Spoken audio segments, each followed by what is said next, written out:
Hare Krishna. The first place we lose the battle is in our thinking. The Bhagavad Gita begins with a dramatic battlefield setting.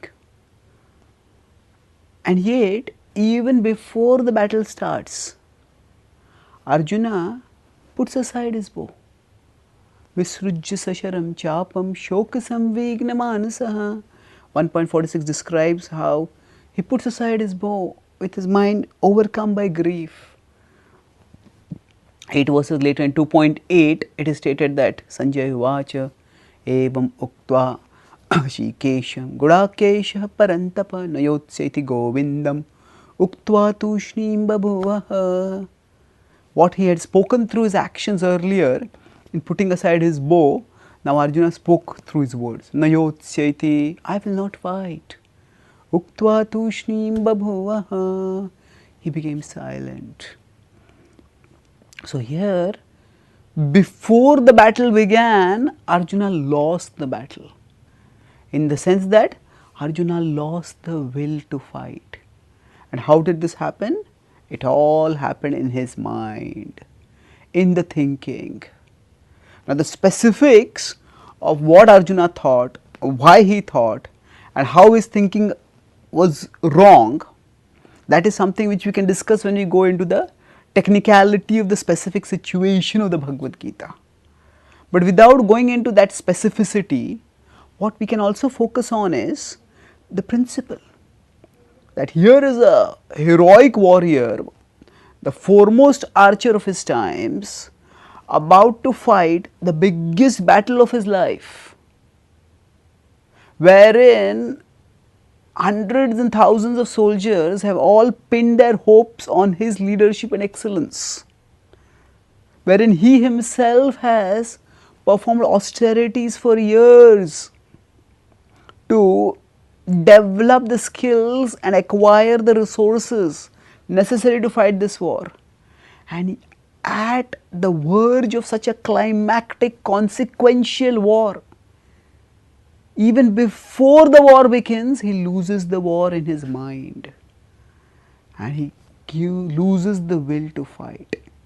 Such is the power of our thinking. The Bhagavad Gita demonstrates that our thoughts can completely disrupt our plans. Something which we may have planned throughout our life, that can be disrupted just if our thoughts internally go wrong. So often when we face difficult situations in life where we need to fight, we may not need to fight physically with weapons the way Arjuna needed to fight. But we all also have to fight against difficult situations, against unfair circumstances, against irritating people, fight using intelligent, resourceful means. And at such times, if we let negativity overwhelm us, then we lose the battle in the thoughts. And either because of losing that battle in the mind, either we give up the will to fight, or even if we fight half-heartedly. And because we fight half-heartedly, we end up on the losing side. So that's why it's so vital that we learn to reorganize, to prioritize and order properly our thinking. And the Bhagavad Gita gives us a profound worldview culminating in the supreme reality, the all-powerful, all-loving, absolute truth, who is the goal of our life, who is the ultimate shelter for all of us. And thus, when we fix the mind on Him, and that calms our mind, that clarifies our thinking, and when we are connected with Him through our thoughts, then we ensure that at the very least we don't get defeated in our thinking. We can think calmly evaluate the situation objectively and then act assertively and appropriately as is necessary in the situation.